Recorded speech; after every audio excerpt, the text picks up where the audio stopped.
Hello အားလုံးပဲမင်္ဂလာပါ TOZ Review Channel ကနေပြီးတော့ပြန်လည်ကြိုဆိုပါရစေကျွန်တော်ဒီနေ့ iPhone 12 Pro Max ကို2025မှာသုံးလို့အဆင်ပြေသေးလားအဆင်မပြေသေးလားဆိုတဲ့ဟာလေးကိုကျွန်တော်ပြောပြရင်းနဲ့ iPhone 12 Pro Max လေးကို review လုပ်ပေးမှာဖြစ်ပါတယ်အခုဒီ unit ကတော့ဒါကျွန်တော်အမေကင်နေတဲ့ဖုန်းလေးပေါ့နော် iPhone 12 Pro Max Graphite အရောင်လေးပါ iPhone 12 Pro Max ရဲ့ battery percentage ကအခုဘယ်လောက်ရှိနေပြီလဲဆိုတော့ကျွန်တော်တို့ maximum capacity ကိုမှ81%ရာခိုင်နှုန်းလောက်ကျန်သေးတာပေါ့နော်Peak performance capability တော့အခုတည်းကရသေးတယ်။ဒါ iPhone 12 Pro Max ကကျွန်တော်တို့2020ကတည်းကထုတ်ထားပြီးတော့မှသုံးလာတာဆိုတော့အခုဒါ9နှစ်မြောက်ရှိပြီပေါ့နော်9နှစ်မြောက်မှာသူ့ရဲ့ stainless steel ကတော့လုံးဝယူကောင်းကောင်းမွန်မွန်ရှိနေသေးတယ်။အောက်ကကျွန်တော်တို့ lightning cable လေးလည်းအကောင်းကြီးရှိသေးတယ်။ဒါကတော့ကျန်တာကတော့ကျွန်တော် cover ချွတ်ပြီးကင်ထားတာမို့လို့နည်းနည်းလေး smart jet လေးတွေတော့ဖြစ်နေတာပေါ့နော်လက်ရလေးတွေထင်နေတာပေါ့ပေါင်းနေမှာတော့ကျန်တာကတော့ button တွေကတော့ clicky ကောင်းကောင်းဖြစ်တော့မယ်ဒီ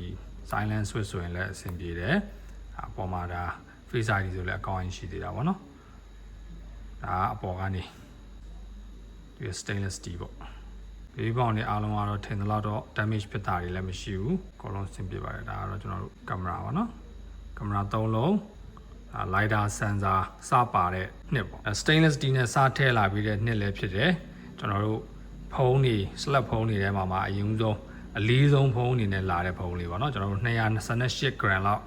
လေးခဲ့တာပေါ့အဲဒီတော့ကတော့အခုကတော့ဒီ228ဆိုတာက flagship ဖုန်းတွေတော်တော်များများရဲ့အလေးချိန်ဖြစ်နေပြီဆိုတော့အခုနောက်ပိုင်းကတော့အဲ့လောက်ထိမသိတာတော့ဘူးအဲဒီတော့ကတော့လုံးဝကြီးကိုလေးခဲ့တဲ့ဖုန်းလေးတစ်လုံးဖြစ်ခဲ့တာပေါ့နော်အဲ့တော့သူ့ရဲ့ base quality ကတော့အဲဒီတော့ကတော့ glass front နဲ့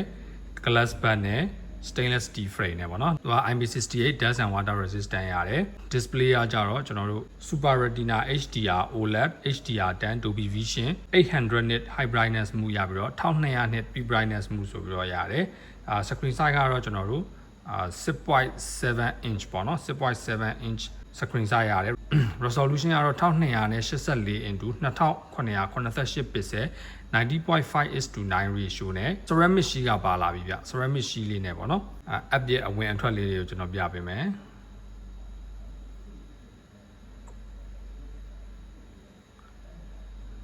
chipset အနေနဲ့ကကြတော့ကျွန်တော်တို့ A14 Bionic chip ပေါ့5 nanometer A14 Bionic chip ကလွန်ခဲ့တဲ့9နှစ်ကဆိုပေမဲ့လည်းကျွန်တော်တို့ daily usage မှာတော့လုံးဝကြီးတိတာပြီးပြောင်းလဲနေတာမျိုးတွေတော့မရှိပါဘူးအကုန်လုံးအဆင်ပြေလေးနဲ့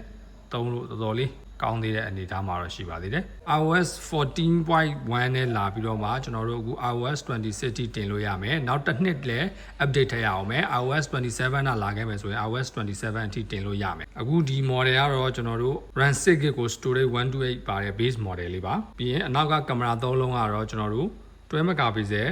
f1.6 26mm wide camera ရဲ့12 megapixel f2.2 65mm telephoto camera ရဲ့12 megapixel f2.4 13mm 120 degree ultra wide camera ရဲ့ဆိုပြီးတော့ကင်မရာ3လုံးပါတယ်ပြီးရင်ကျွန်တော်တို့ကင်မရာ video quality က 4K ကိုမှကျွန်တော်တို့60 frame per second ထိရိုက်လို့ရမှာပေါ့နော် 4K ကိုကျွန်တော်တို့60 frame per second ထိကောင်းကောင်းလေးရိုက်လို့ရမယ် selfie camera မှာကြတော့ကျွန်တော်တို့တွေ12 megapixel ပဲ f2.2 23mm wide camera နဲ့ပေါ့နော်သူကလည်း 4K ကိုကျွန်တော်တို့ကင်မရာရိုက်မယ်ဆိုရင် 4K ကို60 frame per second ထိသူလည်းရိုက်လို့ရမှာပေါ့နော်ဟုတ်ပြီ speaker ကတော့ကျွန်တော်တို့ stereo speaker နဲ့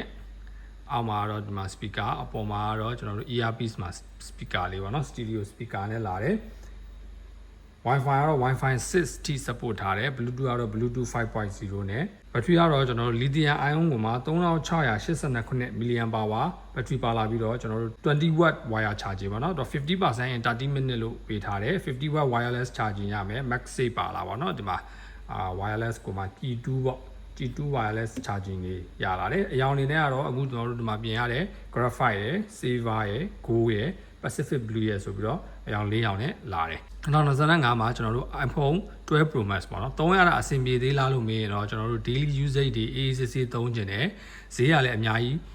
ဘယ်လိုမျိုးအကုန်မခံကျင်ဘူးပြီးရင်အခုဒီ unit လိုမျိုးနည်းနည်းလေးခက်လန်းလန်းလေး